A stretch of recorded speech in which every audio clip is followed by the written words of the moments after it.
레위기 4장 말씀입니다. 레위기 4장은 속죄제에 대해서 설명하고 있습니다. 속죄제는 레위기 제사 중에서 가장 중심적인 제사입니다. 우리가 이미 살펴본 번제, 소제, 화목제, 그리고 다음에 살펴볼 속건제, 이 모든 제사들도 속죄와 관련이 있습니다. 그러나 그 제사들은 각각이 목적하는 바가 분명히 다르죠. 우선 번제는 하나님께서 죄에 대하여 인간들이 받아야 할 그 진노로부터 그들을 보호해 주신다는 목적이 있었습니다.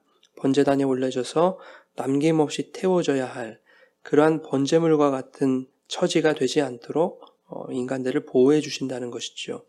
소제는 받아야 할 진노에서 벗어나게 된 자들이 하나님께 더욱 가까이 나아가는 과정에서 감사로 드리는 제사였습니다.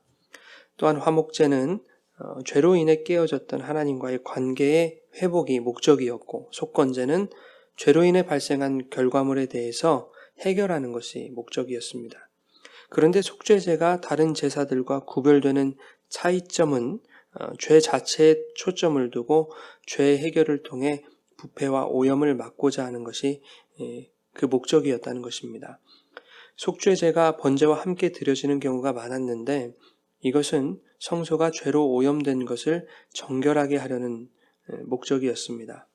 본문 25절에 보면 제사장은 그 속죄 제물의 피를 손가락에 찍어 번제단 뿔들에 바르고 그 피는 번제단 밑에 쏟는다라고 기록하고 있습니다. 이것을 보면 속죄제가 목적하는 것이 바로 속죄 그 자체라는 것을 알 수가 있는 것이죠. 예수 그리스도의 사역도 속죄를 목적하고 있는 것이었고, 십자가 대속 사건에서 꽃을 피우게 됩니다. 십자가의 대속은 죄인들의 죄 자체를 해결하여 죄의 근본을 무력화시킴으로써 그리스도인들이 죄에서 자유를 얻는 온전한 회복을 이루시는 예수님의 역사였습니다. 그러므로 이 속죄제 또한 우리를 대표하여 속죄제의 희생제물이 되시고, 그 희생제사를 통해 성도를 죄에서 해방시키신 예수 그리스도를 나타내고 있는 것입니다. 그런데 속죄제가 정하고 있는 죄의 범위가 우리를 당혹해 합니다. 2절에 보면 누구든지 여호와의 계명 중 하나라도 그릇 범한 죄에 대하여 속죄제를 드려야 된다라고 말씀합니다. 여기서 그릇 범한 죄는 비의도적으로 범한 죄를 말합니다. 이것을 설명하는 것이 바로 13절과 14절 말씀인데, 만일 이스라엘 온 회중이 여호와의 계명 중 하나라도 부지 중에 범하여 허물이 있으나 스스로 깨닫지 못하다가 그 범한 죄를 깨달으면 속죄제를 드리라, 이렇게 말씀하고 있습니다. 즉 성경은 우발적으로 범해진 죄들에 대해서만 속죄제라는 해결책을 제시하고 있는 것입니다. 고의로 짓는 죄를 용서받기 위한 제사에 대해서는 제시하고 있지 않습니다. 심지어 민수기 15장 30절 이하에 보게 되면 이렇게 말씀하죠. 고의로 무엇을 범하는 자는 그가 누가 되었든 여호와를 비방하는 자이므로 백성 중에서 끊어질 것이다. 그런 자는 여호와의 말씀을 멸시하는 자이고 또 명령을 파괴한 자이다. 그러므로 그 죄악이 자기에게 돌아가서 온전히 끊어질 것이다. 이렇게 매우 무서운 말씀을 하고 있습니다. 고의로 지은 죄를 나중에라도 깨닫게 되어서 회개하는 것, 그것이 의미가 없다는 말인가? 사실 고대 이스라엘 백성들이나 오늘날 우리들이나 부지중에 짓는 죄보다는 알고도 짓는 죄, 나쁘다는 것을 인지하면서도 그것과 타협하는 것들이 더욱 많지 않습니까? 그렇다면 이러한 죄들에 대해서 용서받지 못할 뿐만 아니라 정말로 하나님의 백성에서 끊어지게 된다는 말일까? 이게 무슨 말씀을 하시려는 것일까요? 하나님이 고의로 지은 죄를 대속하기 위한 제사에 대해서 말씀하지 않으신 것은 이스라엘 백성에게 죄에 대한 경각심을 심어주어서 하나님께 범죄하지 않도록 하시려는 것이었습니다. 부지중에 짓는 죄일지라도 반드시 속죄 제사를 통해서 죄를 해결해야 했듯이 아무리 사소한 죄라도 죄라는 것이 얼마나 무서운 것인지를 가르치고 계시는 것입니다. 알고 범하는 것이든 모르고 범하는 것이든 죄는 철저한 고백과 또 회개가 수반되어야 한다라는 것입니다. 그런가 하면 시편 51편 16절과 17절에 이렇게 말씀하죠. 주께서는 제사를 기뻐하지 아니하시나니 그렇지 아니하면 내가 드렸을 것이라. 주는 번제를 기뻐하지 아니하시나이다. 하나님께서 구하시는 제사는 상한 심령이라. 하나님이여 상하고 통회하는 마음을 주께서 멸시하지 아니하시리이다. 이렇게 자신이 지은 죄에 대하여 상한 심령과 통회하는 마음으로 주님 앞에 나아갈 때 주님께서 회복시켜 주실 것에 대한 믿음을 가지는 것도 매우 중요하다 할 수 있겠습니다.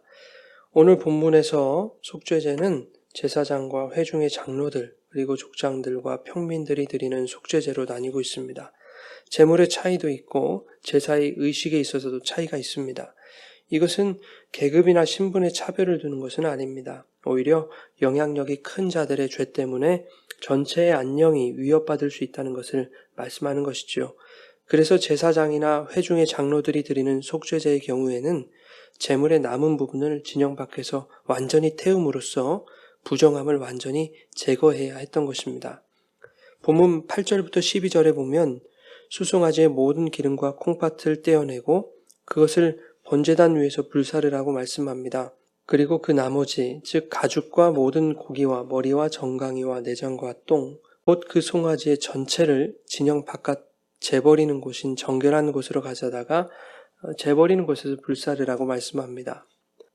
화목제에서도 살펴봤듯이 기름과 콩팥은 하나님이 향기로운 냄새로 받으시기 위한 하나님의 몫이었죠.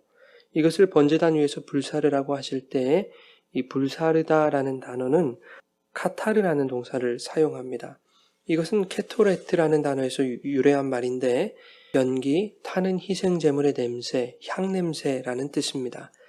그런데 12절에서 제물의 나머지를 진영 바깥 재버리는 곳인 정결한 곳에서 불사르라고 하실 때에 거기서 불사르다라는 말은 카타르가 아니라 사라프라는 단어를 사용하고 있습니다.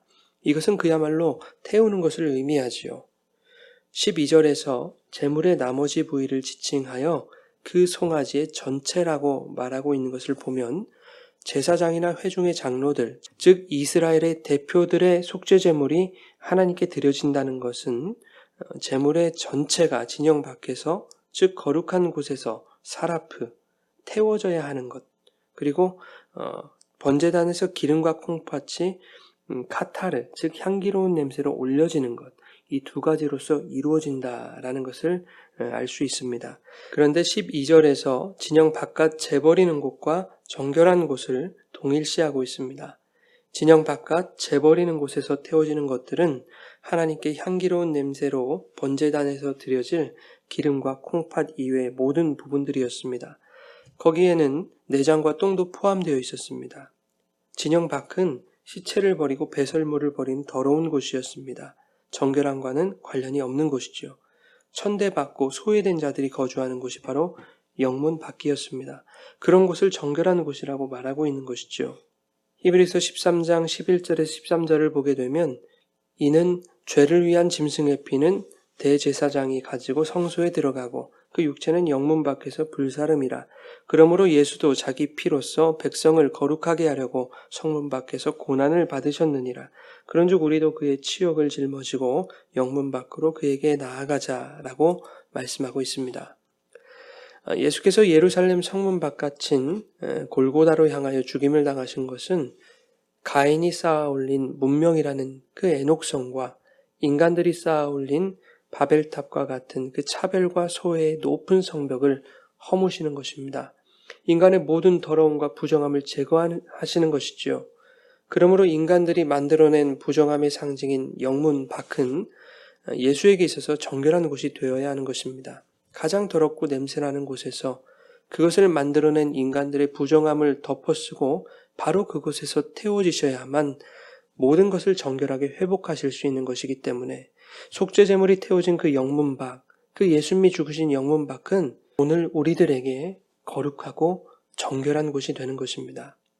이 예수 그리스도의 태워지심으로 속죄받은 자들은 우리도 그의 치욕을 짊어지고 영문 밖으로 그에게 나아가야 하는 것이지요. 세상의 수많은 연약한 자들과 소외받은 자들, 지극히 작은 자들, 그 예수들에게 그리스도의 속죄와 대속의 은혜를 들고 나아가야 하는 것입니다.